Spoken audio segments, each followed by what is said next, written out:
Bahrain would play host to the second round of the F1 2016 season, with Williams expectant of a much stronger showing due to the long straights and high-speed nature of the Bahrain International Circuit. They're expecting a much closer fight with the Red Bulls. Force India were hoping for much of the same, as a lack of pace was evident to see at the previous race at Australia. They're hoping that with the long straights and the low drag setup of their car, they can achieve some low end points positions. However, all eyes were on Toro Rosso after the contact between Carlos Sainz and Max Verstappen at the previous race. Everyone was eager to see how the championship battle would play out between the two teammates. Taking a look at the qualifying grid for the Bahrain Grand Prix, Jean-Eric Vergne would once again take pole position, with Daniel Kvyat lining up in P2 for the second Red Bull front row lockout of the season. Fernando Alonso will start from P3, just getting the better of Lewis Hamilton, who has to settle for P4.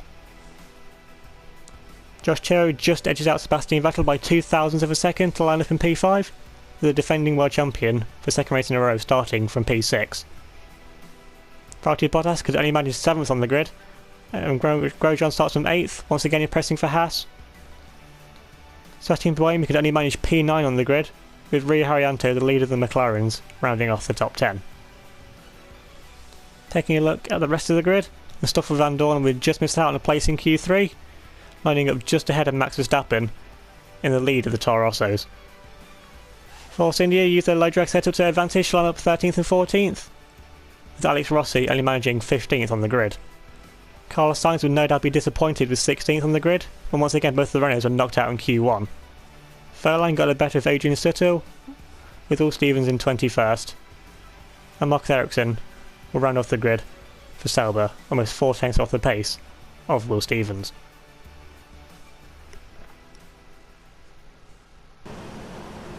Hey guys, Tara here.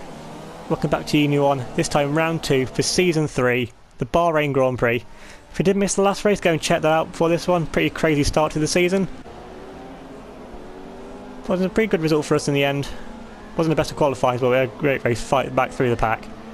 Talking of fighting back through the pack, that's something Bahrain's going to have to do starting from P9 in the race, behind Romain Grosjean in the Haas, which of course is the Williams B team. Of course Red Bull will be expecting a 1-2 finish unless any more mechanical issues hamper their cars. You can see that once again they were dominant in qualifying, but they do look weak through the speed trap, so if the Ferraris, the Mercedes or the Williams can keep with them, they should have a pretty tough time defending from them.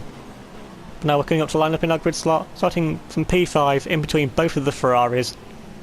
Definitely not where this car should be. Williams should definitely be higher up, at least on the second row of the grid. We're lining up in the grid, starting a bit over to the right, obviously going for a move on Lewis Hamilton off the start. First we need to get a good start and definitely not do what we did at Australia. But now coming to the 5 red lights for the start of the Bahrain Grand Prix. And now 5 red lights. Lights out, and away we go for the Bahrain Grand Prix. We get a great start alongside Lewis Hamilton, just boxed down off the start, does not get the start right whatsoever. Now we're up into P4, now coming down into turn 1, we've actually cleared both of the Ferraris already. Now coming down into turn 1, we've got Fernando Alonso trying to go right around the outside now of one of the Red Bulls, which I think is Daniel Kvyat. It's going to hold it side by side with the Russian. We got the hill, could keep it side by side because the Mercedes does have a straight line speed advantage, but the Red Bull does have the more downforce. So you think this is advantage Alonso at the moment. Now coming up into turn 3, Alonso's going to try and hold it right around the outside now off Daniel Kvyat, and he makes it stick. And now we're going side by side with the Russian in the Red Bull. Making it side by side, are we going again in front? And Kvyat just has to receive that position. So now we're up into P3 off the start. Kvyat down from P2 to P4. That's exactly what we need to do to stop the Red Bull dominance. We need to split them early on. And now me and Alonso need to try and chase down Jean-Eric Vergne in the lead of the race. Now going through the second sector, this is where once again we're strong. He's looking for me, but this side of Alonso, he just shuts us off there, closes the door. Of course, not going to try and make that kind of move from Fernando Alonso. He's seen that move enough times to know to cover that off. But we do have the straight line speed over the Mercedes. And now we just go ahead that the Mercedes doesn't break down in our face, and then we don't completely Vettel into the back of it.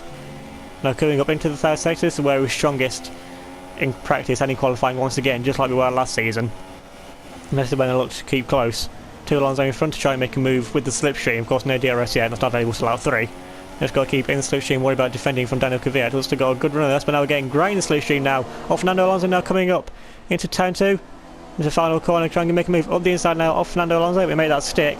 But now Alonso's going to have the slipstream on the back of us now to come down the main straight, going down into turn 1. Because Alonso's going to be close enough to make a move on the back of us now, gaining in the slipstream. But no, he's not actually gaining at all. We're actually starting to pull away in the slipstream now. And he's got Daniel Kvyat right behind him. So Kvyat with the Renault power unit versus the worst Mercedes, it looks to be advantage Red Bull. But Alonso does keep it in P3 for the time being. Actually managed to pull away a bit there from Daniel Kvyat in the braking zone. But now we're up into P2. Now we can try and chase down Jean-Eric Vergne for the lead of the Grand Prix and try and claw back some points already in this early stage of the championship, because we don't let the Red Bulls get away, much like Bahrain in 2009, getting all the points at the start of the season, and there just wasn't enough time left for everyone to catch them. See, they're getting purple in the first sector, but once again that means nothing, as it's only lap 2. Now coming onto the end now of lap 2, actually the end of lap 3 now, coming down into the final corner, we've actually caught on now to the back of Jean-Eric Vergne, now within DRS range of the Frenchman. Now Daniel Kvyat has got back up into P3, clearly got past Fernando Alonso, now gaining in the slipstream now on the back of Jean-Eric Vergne. Have we got enough now coming down into turn 1, gaining massively on the Red Bull. Now going to pull side by side with Jean-Eric Vergne coming into turn 1, looks to make the move ahead, but Jean-Eric Vergne's going to dive it right around the outside of us now. Keep it side by side with us now coming up into turn 2. Vergne's going to have the outside line, but we're going to have everything line. Vergne just squeezes out now to slot back in behind Jean-Eric Vergne. We get a great run on the Frenchman now going up side by side with Jean-Eric Vergne coming into turn 3. With the inside line, can we try and force Vergne out? No, we can't. Vergne's going to try and hold it right around the outside, is he? Just keeps his nose in, keeps it on the racing line. Now Vergne's got the momentum now coming up into this section. We keep it side by side with the Frenchman, keeping it side by side. We also make contact, then we run out wide. And that gives Vergne back the lead of the Grand Prix. We have to slide back down into P2. But now that's allowed Kvyat and Alonso to catch right onto the back of us now. And to an extent, the two Ferraris and Sebastian Buemi as well. Of course, the Ferraris really not up to pace in this race. Of course, we know that they're down on engine power. And engine power is pretty much what you need at Bahrain. Now we're going to get in DRS once again on the back of Jean-Eric Vergne. Can he try and make the move coming up? Can he try and close back into him? He's actually pulled away quite a gap there, due to us running out wide in the S section, but we've closed instantly back onto the back of Jean-Eric Vergne through this section.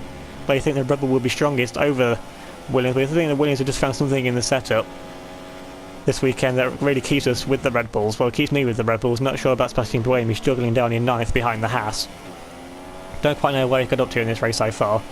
But we're not bothered about that. We're just getting it in the solution now. Jean-Eric Vergne, all we're bothered about is going for the lead of the Grand Prix. Going to the final corner, think about making a move. We're just a bit too far back though.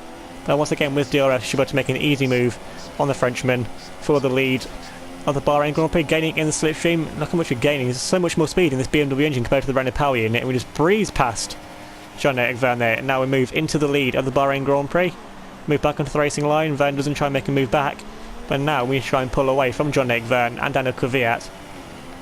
And Red Bull, because Red Bulls have much better tyre wear than this Williams, despite us having a straight line speed advantage. But now cutting onto them that lap, Daniel Kvyat and Fernando Alonso coming in for very early pit stops. They're going for an undercut on me and Vergne, trying to get the lead of the Grand Prix. Alonso managed to keep with Daniel Kvyat, but Kvyat has track position. That's going to be battle of the pit crews, Mercedes, there's Red Bull, and Kvyat goes onto a set of medium tyres there. So Kvyat looks to go long on this second stint of the Grand Prix. Didn't quite see what tyres Fernando Alonso's gone on to. But I imagine he's trying a pretty similar strategy to the Red Bulls. Now going to come out behind all of these backmarker cars, behind the two Renaults, the two Saubers, right to the back now of the pack. And there goes Sebastian Vettel now, right around the outside of Lewis Hamilton on medium tyres. So Vettel stopped even earlier than Kvyat, Hamilton and Alonso, and has got the undercut on his teammate Lewis Hamilton to take his position. But now cutting on the end of the next lap, me and Vergne are now coming in for our first stops now. As we're going on to a set of the soft tyres. That's going to battle the pit crews once again. Williams v Red Bull. We know how quick Williams are with their pit stops. See, we've gained quite a bit of time there on Jean-Eric Vergne. Now whereabouts are we going to come out? Have we been undercut by Kvyat and Alonso and the two Ferraris? You see now coming out now to pit exit. We're currently still inside the top 10. Make that 9, just dropping outside the top 10 there. Going to make a dive. But this had Ricciardo coming into turn 1, go 3 wide. We just had to back out of it. There's no way we're getting the move in there. Now slot in now to P11, which is running a bit wide, looking behind us at Nico Hülkenberg. The yellow flag's behind once again, so maybe a bit of an incident coming out of the pit lane. And Valtteri Bottas is out of the Grand Prix again for the second race in a row. Valtteri Bottas out of the Grand Prix. VSC called just about get stopped without slamming into the back of Esteban Ocon. But 2 for 2 on retirements of Valtteri Bottas. That is not what you need when you're in a top team. 2 retirements in the first 2 races of the season. Now having a look at a replay of what happened to Valtteri Bottas. So he's coming out into turn 1, it's in between the two Ferraris, so there's no contact with anyone. So what happens to Valtteri Bottas? Engine failure! Bottas with an engine failure, 2 engine failures in 2 races for Valtteri Bottas, and now that gives him 2 engines to do the remainder of the season with. I imagine there might be some penalties occurred at some point in the season, maybe for the new power units, because surely he can't do another 18 races on 2 engines, unless they can salvage these 2 engines that have gone in the first 2 races. Now cutting back onto the end of the VSC. We're getting a great run on the back of Esteban Ocon, but we'll see the straight line speed of that Force India down the later end of the straight, just enough to pull him back ahead of us for the time being. But now we're going to get a run with DRS now on Esteban Ocon, surely, in the Force India, because we got the early trailer speed advantage over the Force India, which just gets his speed advantage right at the end of the straight, and now we easily power past the Frenchman in the Force India. Now right up behind Daniel Ricciardo in the Renault. We can't quite make a move on him, not quite close enough to make a move on Daniel Ricciardo. We've actually got one of the Manners in front of him, so that Manor having a great race, not quite sure which one that is, probably Pascal Wehrlein, I'd say. And Wehrlein did impress in his first race, finishing 13th just outside of the points positions. Once again, let's be impressing here. We get right behind up Daniel Ricciardo there in the Renault. Just braking so early for our liking, and we're expecting him to brake that early. Because you know that Renault is basically the Lotus that we drove last season. And of course, so we know that car pretty well. We know where it's weak, and we know around Bahrain it's a pretty good car, seeming we were in the top 5 before we got completely taken out by Jean-Eric Vergne in the last season. I'm trying to get a run on Daniel Kvyat. I'm just going to get a run now. Going to get a run side now of Daniel Ricciardo, coming up into this double left-hander. Very awkward corner there, and now we get the move up the inside of the Australian. Catching Napping there, tried the move that we tried on Fernando Alonso at the start of the Grand Prix. We make it stick on the Aussie. Now have to worry about defending once again from Esteban Ocon in the Force India, and then his teammate Nico Hülkenberg, and then an inch behind them we got one of the Red Bulls behind one of the Saubers, so the undercut has really not worked there for whichever Red Bull that is. Might even be Jean-Eric Vergne, because Vergne came out behind us as well, behind that queue of cars. So us having sharp position just saved us there from being stuck behind that queue of cars. And indeed, it is Pascal Wehrlein in the man in front of us, trying to make a move at the final corner, but we lose the rear end on the braking. Get a bit squirrely, so we have to back out of that. Now Alex Rossi is leading the Grand Prix. So Alex Rossi had a pretty adventurous start to the season. Straight lining in Fernando Alonso at the first race. Now we're going to go right around the outside of Pascal Wehrlein there down the straight, find the gap, make the move on our former team. Hopes the team that brought us into Formula 1. Still, they're doing pretty well this season. Last time actually scored some points, much more competitive than they were in 2015. Because if it wasn't for Stevens scoring those 3 points at Austria with that completely manic race, they wouldn't have scored points at all. But now cutting onto the end of lap 10, we go purple. Now cut right to the back now of Carlos Sainz, who's battling one of the McLarens. It looks to be stuff with Van Dorn. Of course, Van Dorn looking for a much better Grand Prix this time out. Well, it can't be much worse than what happened last time. Now we're right up behind Carlos Sainz and Van Dorn, who are doing battle now, coming up into the hill. It's like Van Dorn's actually got a straight on speed advantage on Carlos Sainz there. Coming up into turn 3, there's a big contact there. But actually helps Sainz get his car turned. Now keeping it side by side with stuff with Van Dorn in the McLaren. Now Sainz keeps it, but it's going sideways, completely drifting around this S section. You complete Jim Carner. He has to slot back in behind stuff with Van Dorn though. So as great as that looked on the cameras there, that's not the quickest way to go around the S section. And that's got us right behind him now. We can try and make a move up the inside like we did on Daniel Kvyat.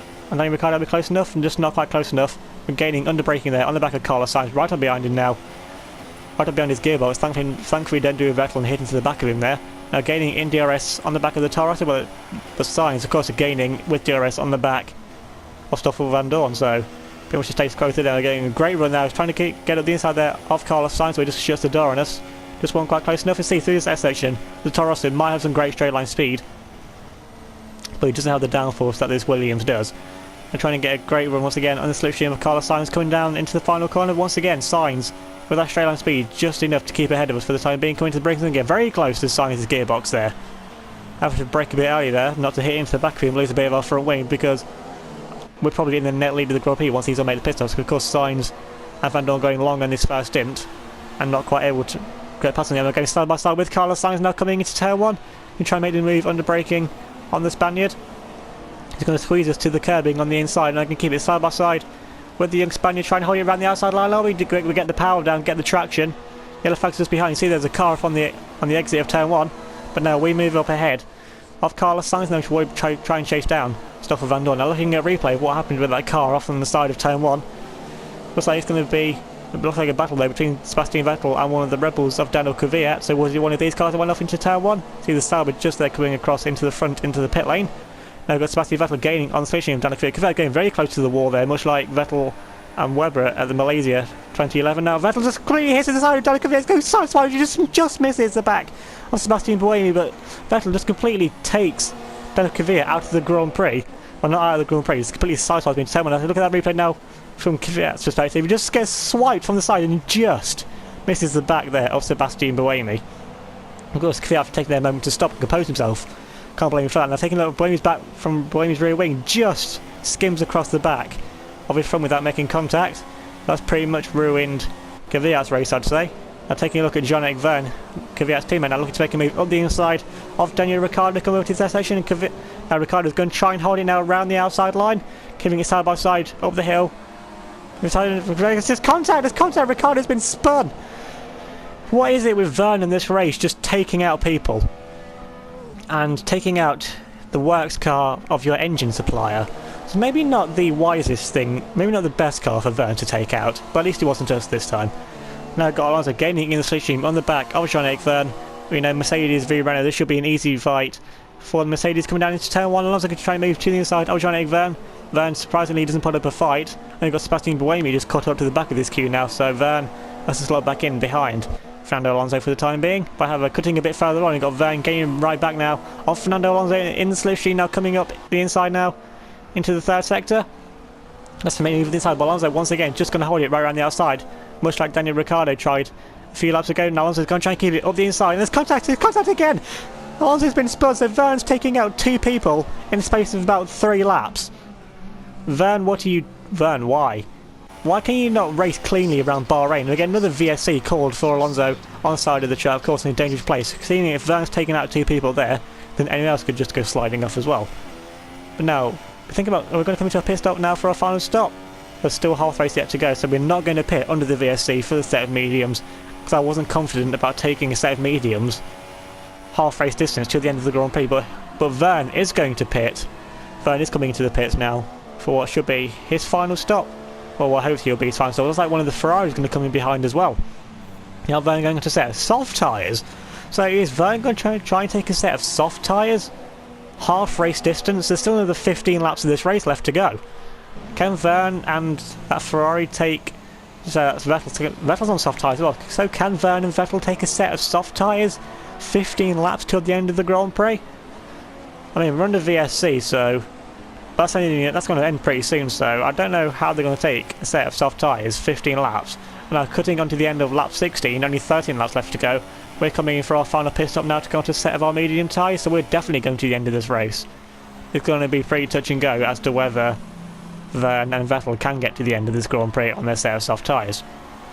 So pretty lonely pit lane, only the Williams pit crew out, changing onto a set of medium tyres. As I said, we're definitely going to the end of this race. We might not have the pace, but we can definitely get to the end. Looks like one of the Hasses coming in now along with Fernando Alonso. Alonso on his recovery drive now, going on to a set of medium, so Alonso going to the end of the Grand Prix as well. I imagine that Haas is going to the end of the Grand Prix as well. But has Alonso managed to jump the Haas in the pit lane? It looks like he has. Actually, Grosjean there has been jumped by Fernando Alonso, and Grosjean there on the set of super soft. So we saw in the last race, Haas leaving Rossi out on a set of intermediates, now sending Grosjean out on a set of super soft. So Grosjean definitely has to stop again. And Haas really not getting the strategies right now. Grosjean's coming back 3 wide with the 2 Saubers. That's the slotting behind. That's completely ruined his strategy. He's on the fastest tyre, still behind the 2 slowest cars on the grid. You should have put him on a set of medium, so Haas once again really messing up their strategies with their drivers.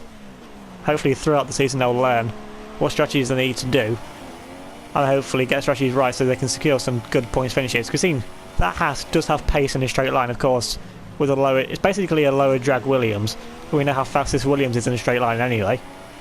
But now we're in P5 trying to chase down Sebastian Vettel. We've got Perez right behind us, but Perez on the super soft tyres definitely has to stop again.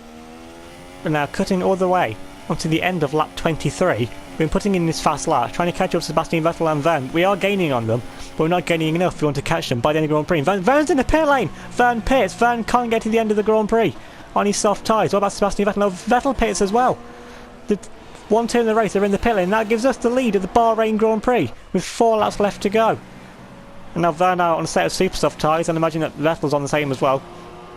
Yeah, Vettel on a set of super soft tyres. Now here comes Sebastian Buemi. Buemi's going to come down in second place. It's a 1-2 for Williams, but Buemi's got to try and fend off a charging Red Bull and a charging Ferrari. They're on super soft tyres, and Buemi on very worn medium tyres is going to the end of the Grand Prix on that set of medium tyres. It's going to be a pretty hard task there for Buemi to try and fend off Jean-Eric Vergne. And something's not obviously now cutting a bit further on. Got Jean-Eric Vergne right up behind Sebastian Buemi now. Coming into the final corner, Buemi's going to try and hold it right around the outside. Vergne's got the inside line. Buemi's going to try and hold it around the outside, but he just gets squeezed out now. Buemi might have DRS, but either way, he's got BMW engine. That should be powerful enough He's having to try and defend and try and catch up to the back. Oh, John Verne once again is gaining in the slipstream. Gaining, but he's not gaining enough. I think that's John Verne up ahead now. Verne into P2.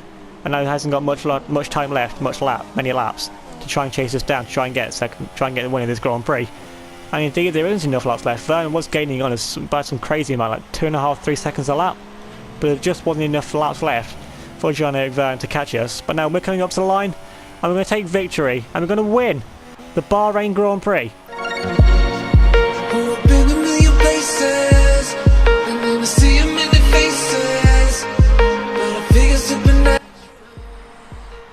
See there, the Williams pit crew look very happy with our race victory. Of course, very unexpected race victory for Williams. Now they're taking our 6th race victory in our career. Look very happy with our race results here today.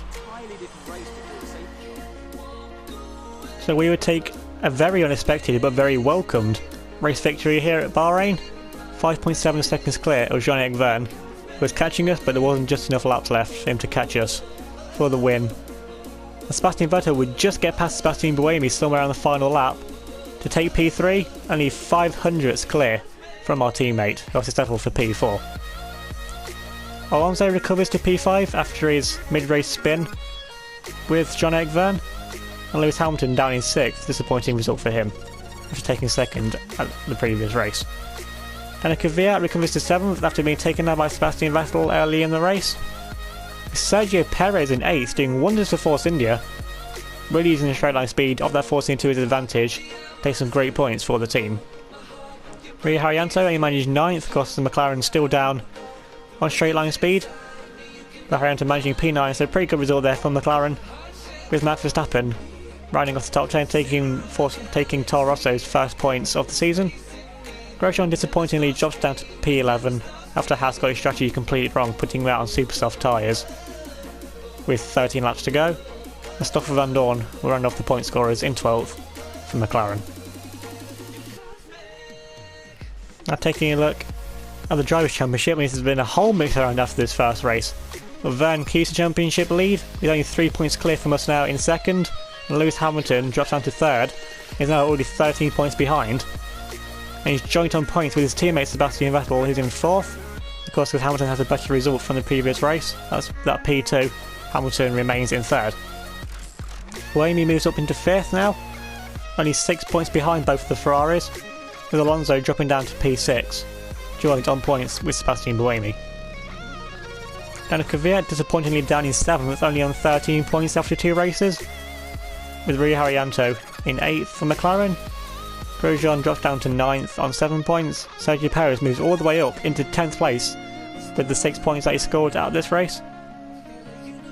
Alex Rossi drops down to 11th in the 2nd Haas. Max Verstappen rounds off the top 12 for Toro Rosso. And now moving on to the constructors' standings, you see Red Bull are now joint on points with Williams, but of course Red Bull remain at the top because Verne got the first race win of the season before we won this race at Bahrain. Ferrari dropped down to 3rd now, 4 points off the championship lead, and Mercedes in 4th on 16 points after 2 races. Mercedes should be scoring 16 points with one of their drivers in 1 race, and after 2 races Alonso's only managed to score 16 points because Bottas' 2 engine failures. It's a miserable start there for the season for Mercedes. I definitely need a huge change around if to become a championship threat this season. Haas remaining 5th, only 6 points behind Mercedes at this stage, and McLaren remaining 6th on 9 points, only 1 point behind our B team Haas. Force India move all the way up to 7th now with the 6 points, ahead now of Toro Rosso, they're in 8th on 3, Renault dropped down to 9th, of course they're still on the 2 points that Hulkenberg scored in the previous race. Manor are in 10th, and Sauber in 11th, both of those teams yet to get off the marks this season. So that's been the Bahrain Grand Prix. Thanks for watching. Remember to leave a like if you enjoyed the video, subscribe if you're new, remember to vote for your driver of the day with the iCard that came up, or comment it down below.